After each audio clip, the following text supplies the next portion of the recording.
Okay, I mean, the first thing which I just want to share with everybody is what is it about health that I like a lot. I mean, I had a choice. I could have gone and taught at virtually any business school I wanted to. So my background is I used to be at Motorola.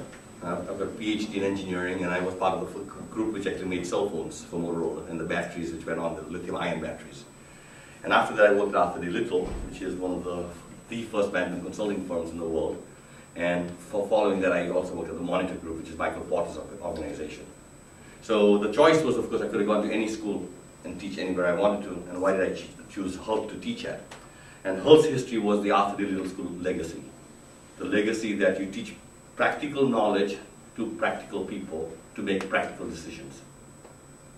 And that's the main point of what Hull International Business School used to be, because Arthur D. Little used to be the consultants who used to teach in the classrooms of the students who were attending. And the students were managers who were saying, I can get caught on the rigor of academics and try and understand a lot of theory, but ultimately it's decisions which are important. How do I make a tough decision? Right? So this is why I like Hull a lot. And when I got to Hull, I even liked it even more, because when we look at our student body, what we have is about 95% mix of international students. Now what this is really important to me, because I believe the future of the world is the other parts of the world. The United States will always be important, Europe is always going to be relevant, but the future of the world is going to come out of Brazil, out of India, out of China, out of Russia, out of other emerging nations, the Middle East and other places. And so therefore that's what our student body represents. And if we can work with these people to be able to teach them management sciences, these regions are going to accelerate even faster. And we as a school can play a real important role in making big impact globally. And I want to be part of that impact. Okay. The other things which I've enjoyed with the school is because we've got such a diverse student body, when students take my classes, I do encourage them to do projects which are relevant to their own home countries. So I did an assignment about 3 years ago, with the students, and I asked them, tell me what great innovations that you have seen in your countries. And that was a homework assignment. And everybody was supposed to submit 2 slides on the best innovation in the country. 100 students, we have 200 examples back from the students, and as a result of that, we were able to publish a book, which is basically global examples of all the innovations which are going on in the world. And we were able to compile that. And if you were at Harvard or some other institution, most of the examples would have been very US-centric or Europe-centric. When reality is the great innovations of Tata in India, or higher in China, or Braskem or Bunge in Brazil, are happening but nobody knows about them, nobody talks about them. And so we were able to collect international examples out of that. And so this is one of the books which came out of 101 Innovation Breakthroughs.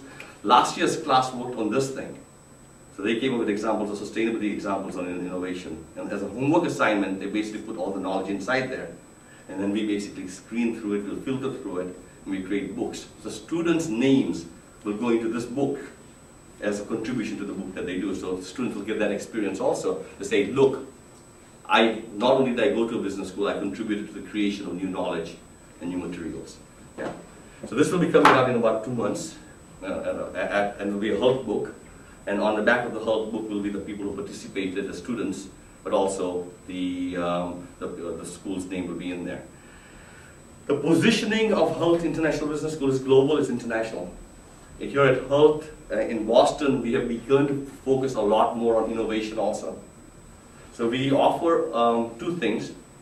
A required course in Module B, where you've got to take this class called Consulting Methods. And here you learn about innovation. And then the more exciting program called the ALP program, the Action Learning Program, which we offer in Module D, where all students have to take it. The belief here at Hull is again practical learning, right? And practical learning requires you to have some component of practice. There's no way that you can read a book. That's called knowledge. You could have read the books of business school in your home countries. That's easy to do. You can read any of the textbooks. That's just called knowledge. The second part of this thing is how to. In our classroom, we give you the experience of how to do things.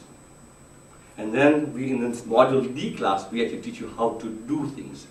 So it's know how to do is the fundamental philosophy at which you have capability to be, you can practice what you learn.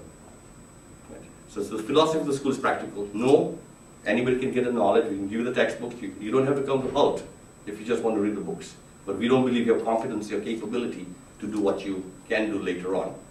Know how to requires a little bit of practice. We'll give you stories, we'll give you guidelines in the classroom on how to do things. And therefore those stories will maybe guide you on how to execute later on. And then you have to do. And do is rolling up your sleeve. And you get thrown into this program, and you will have to stand in front of senior leaders of big companies and basically tell them, try and understand what their challenges are, and tell them what your solutions will be. And you'll be challenged. And that's the Action Learning Program. And this is why we think HALT has a unique offering compared to any other organization in the world. All right, so any questions? Yes? How does the Extra Learning Project work? In order for us to make sure that you guys feel comfortable and capable in being able to do this, because this is a tremendous challenge. You'll be standing in front of the CFO of Philips. This is not a big company. This is a huge company. You never get and so you have to work with those people. So you'll be nervous, and you need to be prepared with some sort of methodology, some sort of guidance of a professor or mentor, some teams to make sure that that you can help each other in the gaps that you will have. And working together, you will move on a systematic approach to get from the beginning to the end. Let me explain that here. So, our Action Learning Program, we've dubbed it as the 555 program, or in some cases we call it the International Olympics of competitions. The program basically is, and if you look at HALT, as Boston as an example only, we've got 3 campuses which are doing this year, but let's look at HALT itself. We'll have 5 companies who will identify in the Boston area. And these are going to be the world's best companies. And so the companies we had last year was EMC Squared, Philips. EMC Squared is the world's largest storage company, number 1. Philips is one of the biggest healthcare companies in the world. BAE Systems is the biggest defense contractor, $6 billion. Sherwin-Williams is the world's biggest paint company. So every wall you see in the world, anywhere, that wall perhaps was coated by their paint. And Pfizer is the big healthcare organization. In each of those companies, what we do is we offer them 5 student teams. There will be 5 student teams around each company, and those 5 teams will compete with each other. And they'll compete with each other just like in The Apprentice. 5 teams, given the challenge of what's the next big growth opportunity for that company. You have to identify that. And the client from the company side will say, I like your solution or I don't like it. And they will be brutal and they'll be frank. And you will compete. And it will be over 8 weeks that you will do this. Okay? At EMC, the client partner was the Chief Technology Officer of EMC. At Philips, it was the Chief Financial Officer who was the client. At BAE Systems, it was the Chief Growth Officer. At Sherwin-Williams, it was the President.